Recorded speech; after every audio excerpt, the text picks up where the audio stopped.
Hi, today I'm going to make a video going over my 6-cylinder piston Armory.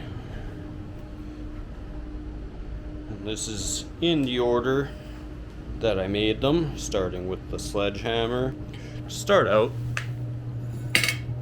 I simply welded 2 of these pistons together. They are out of a 15-liter Cummins engine, as are all the other ones. That's why I have 6 of them. So, welded those 2 together, and then to make the handle, it's a piece of round bar right down the middle with number 50 roller chain, welded all the way down the sides, and attached with, this is a piece of 1/4-inch stainless plate. It was just a little piece I had, so I made that as a re-pad, and then some 1/4-inch mild steel plates along there. And I welded everything with mild steel, which is not the best thing to do welding to stainless, but it'll still hold fine. And that one weighs around 30 pounds. It's a heavy hammer. And now onto the axe. The head is actually an 8-pound splitting maul axe head, so I cheated there. Got a, I think, 1.75" ball hitch here. Actually, it doesn't say on the top because it must be a cheap one. And then again, all MIG welded in here and around there, here. And to extend the regular axe head, this is a piece of 3/8 stainless steel that I cut to that shape, welded it on to the handle to add a bit of a gusset, making sure that it's not just this weld holding everything on. The handle's actually just a piece of pipe that I hit with a angle grinder with the zip disc a bunch to give it a texture, which I'm not super happy with how that looks, but kind of fits the theme of everything. And big nut on the end. And then the actual blade of this, I ground it all down and hard surfaced the very edge. And in a video I had on TikTok not too long ago, I was actually smashing through some floor tiles with this, so some ceramic floor tiles, and that hard surface held up good. There's not really any deformation there. Still nice and sharp. Then on to the flail. This one might be my favorite. I can't choose actually which one my favorite is, but this one's pretty fun to swing. So starting from the handle, this end here is actually a cut-off socket. I think we had to cut off a socket at work for tightening on jam nuts so that the socket wasn't deep enough to catch the nut underneath the jam nut. But then here, this is stainless steel pipe that I flattened out up to here where the handguard or sprocket is welded on. Then up here you can see it's a little bit thicker because it's actually round there. And again, number 50 roller chain. This is what was left over from the hammer, and it's just welded top and bottom, so it's actually loose on here, but it's pretty rigid. It doesn't move side to side much, but that gives me a good grip on there. And it's not actually as uncomfortable as everyone says it'll be. It doesn't cut my hands up, but... And actually, this sprocket it fits this chain, so it's not from the same thing that the chain was from, but it just happens to be the same size. And then some 3/4 inch rebar to extend the handle a bit further. And the reason I made the handle and chain ratio the way I did, because some people are saying the chain needs to be way longer. That head has a bunch of saw blade teeth on it, and if I stand this up, I really don't want it smashing my hand, and with this length it does not.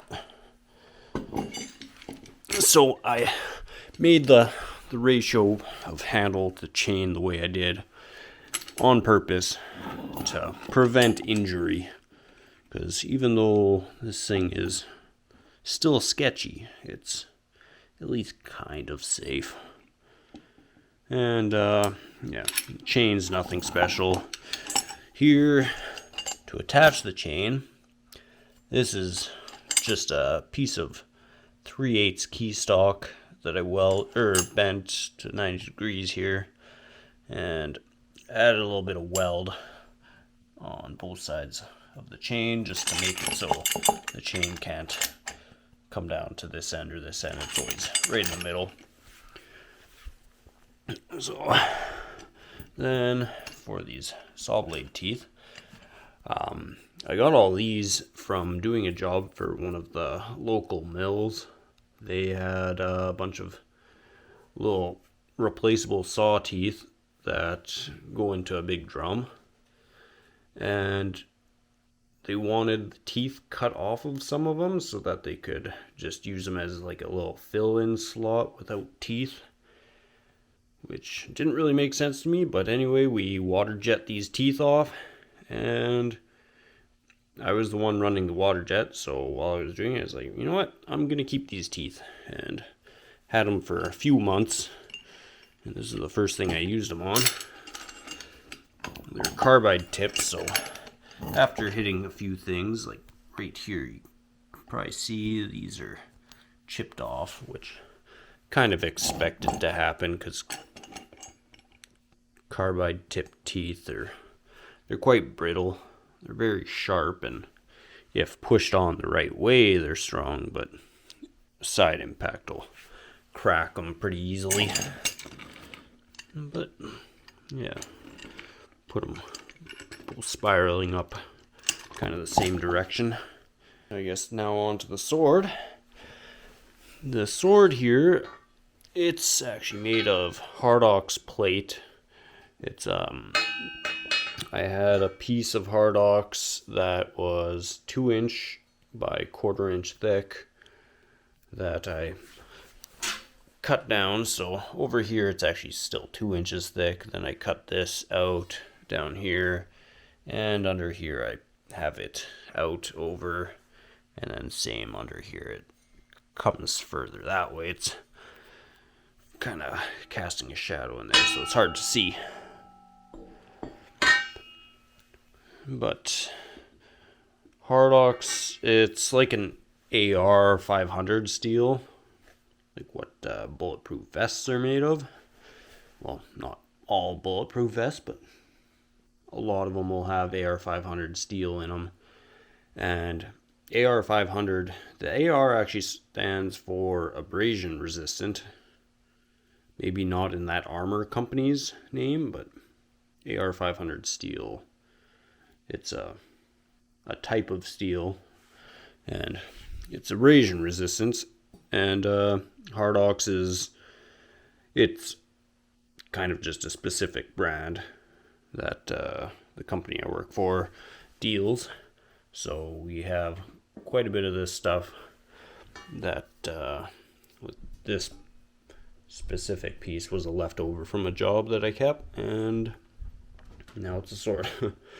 So this one I didn't hard surface the edge like what I did on the axe, because like I was saying with this carbide teeth, if it's loaded the right way, it's pretty strong, but it can break pretty easily. It's brittle, and with a sword you have to taper it at a much shallower angle than an axe. And if I had this carbide tipped, there'd be a good chance that it would chip off. So I left this just Hardox, sharpened it up, and I didn't do another heat treat on it, so it's probably not the best blade in the world. And then this saw blade along the back is just off of a wore out bandsaw blade. And then I guess the piston part, they're only attached a little bit of weld on top and bottom here, and then underneath here. And then this handle, it's 2 pieces of flat bar that I bridge welded across here with the TIG, and then obviously I TIG welded all these on just for a grip. And also I added a little hand finger stop right there, because the inside of this piston's not the nicest thing to rub my hand around in. And the sword, it looks kind of cool, but it is balanced horribly. I wasn't originally gonna do a sword because it didn't really make sense to use one of these pistons on a sword to me, but a lot of people wanted it, so I had to do it somehow. And yeah, because of having a piston on the handle, it is very handle heavy.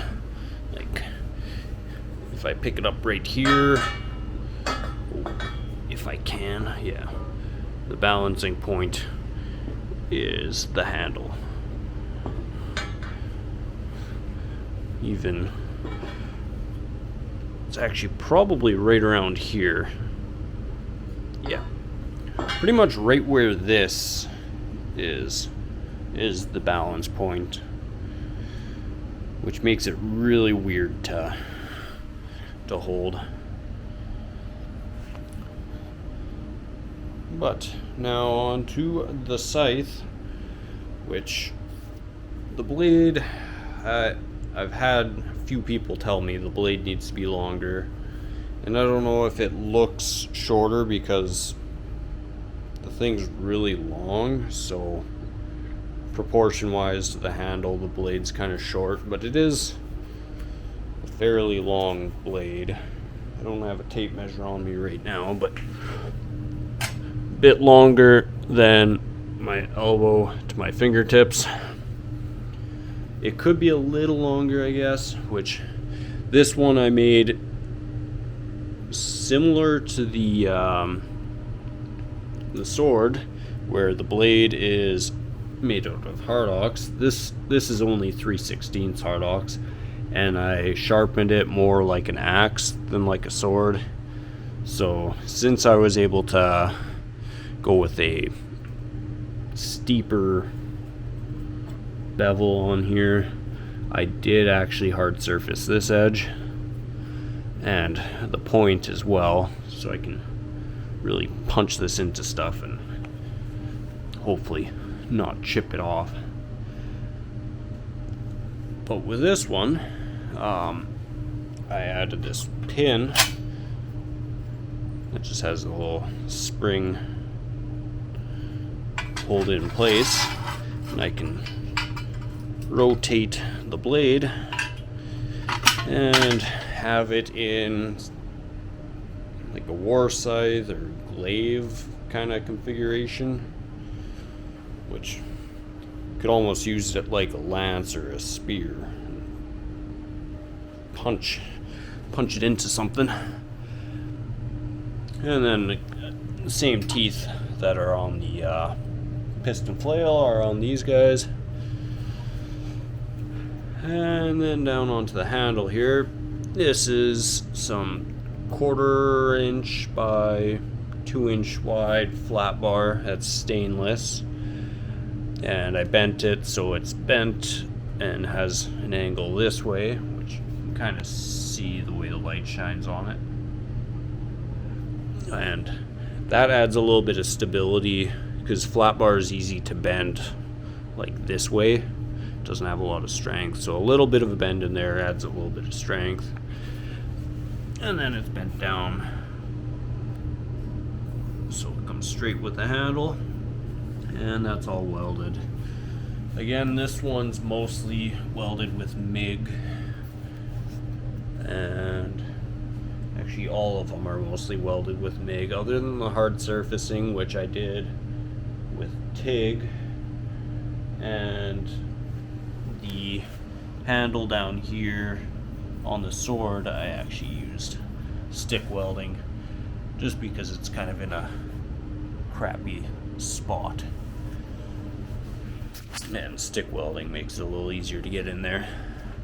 And then this handle, kind of jumping over all over the place here, but this handle is similar to the piston flails, same stainless steel pipe, and it is flattened this way and has a little bit of a curve this way, with the end having a roller from a roller bearing welded on the end just to cap it off. And if I were to rate them from favorite to least favorite,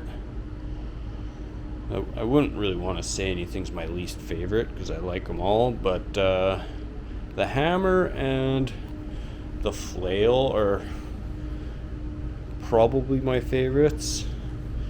Probably the hammer is my favorite, then the flail, and then I'd have to say the scythe. I really like the scythe, and the axe and the sword, I like them both. I put a lot more effort into the sword than I did the axe. But the axe, I feel like it has extra points because it's actually usable. I can split wood with it, where actually I'm gonna have to try it. The sword will probably split wood as well, so I might try that out. But just the usability of the sword kind of is a negative for me. But curious what you guys think. But anyway, this video is going on too long, so I should probably stop. Anyway, thanks for watching.